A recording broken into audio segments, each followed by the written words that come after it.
Hello, everyone. Welcome back to Kudlow. I'm Larry Kudlow. Great to be here. So today's jobs report gave us the biggest miss in history. How's that? 266,000 new jobs. The entire economics profession, including me, expected around 1 million. Well, so it goes. Stocks loved it. They absolutely adored it because it probably guarantees more free money from the Fed forever. President Joe Biden sort of liked it because he's arguing his stimulus plan is working. But take a listen.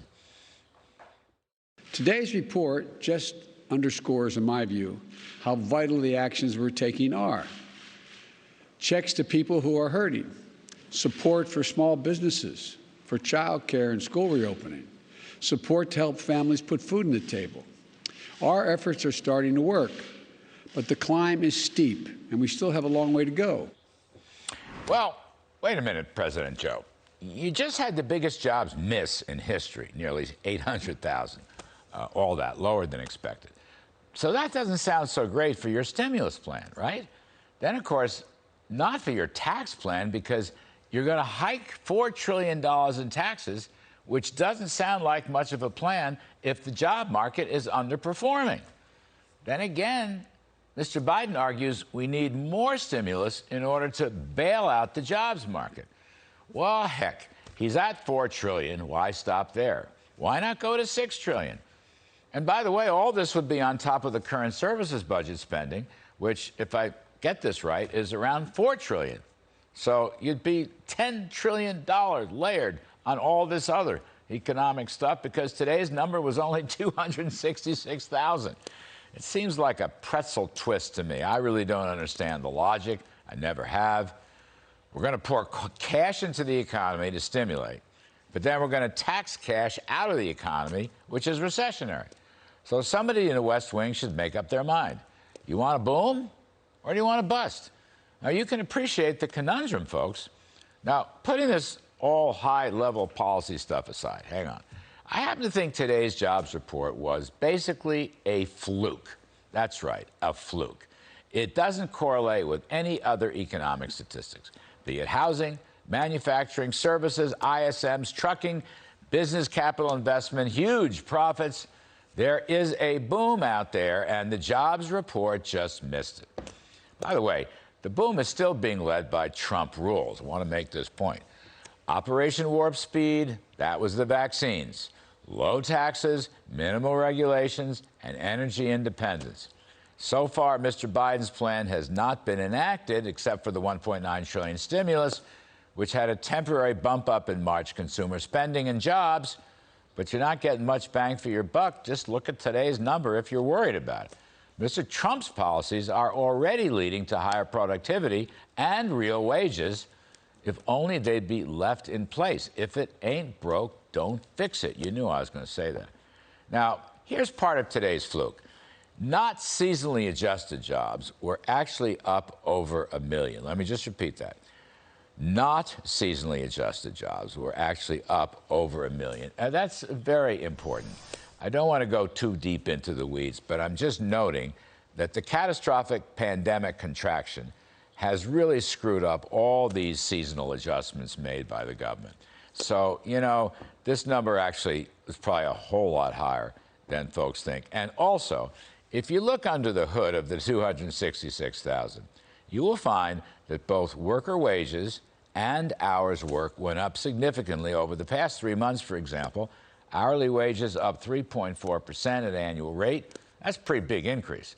The so-called worker income proxy, which is wages times hours worked, that's up 8.4% annually over the past 3 months. That is a huge number. It's a boom number. Now, the biggest gainer in the whole report was leisure and hospitality. That was up 331,000, bigger than the total.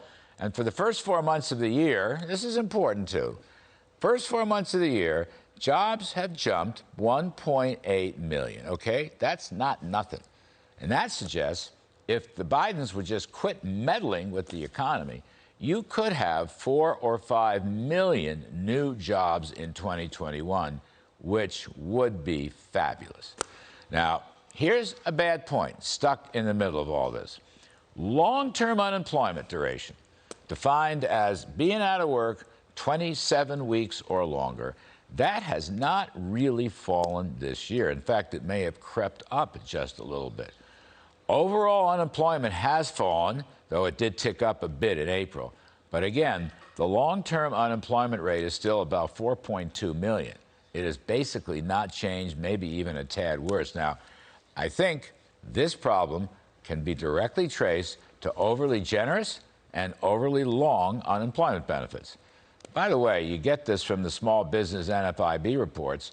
44% of their firms are unable to fill open positions.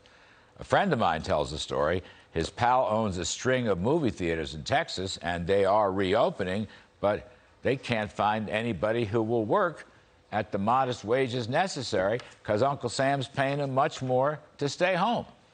Now, I think in the beginning, going back a year, it was a good idea to help people with unemployment assistance, okay? It was necessary a year ago. But now it's a good idea taken way too far. And I think if it's left undealt with, the economy and jobs will suffer. Not good. Now, here's a bright spot. Once again, Florida Governor Ron DeSantis leads the way.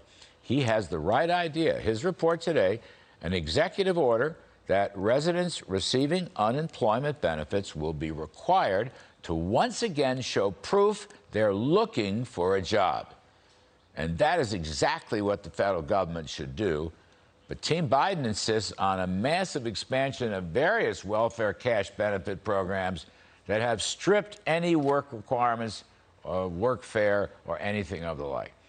It may be their most pernicious policy, undermining the dignity of work, undermining the value of work. Now, interestingly, 11 other states have done or are planning to do the same as Florida, including, trumpets please, believe it or not, Michigan. Whoa, Michigan, blue state Michigan, are putting workfare back into unemployment. Pennsylvania, another blue state, believe it or not. Now, pro-business states like North Carolina, we expect that, Montana, Maine, Kentucky, you know, but give credit to DeSantis, give credit to all these states who have restored workfare. And that is going to help their local job markets enormously. You wait and see. Now, the net of all this job stuff is going to be politics, right? Some are going to argue it helps Biden's package. Others are going to argue Biden's package is not working, it's failing.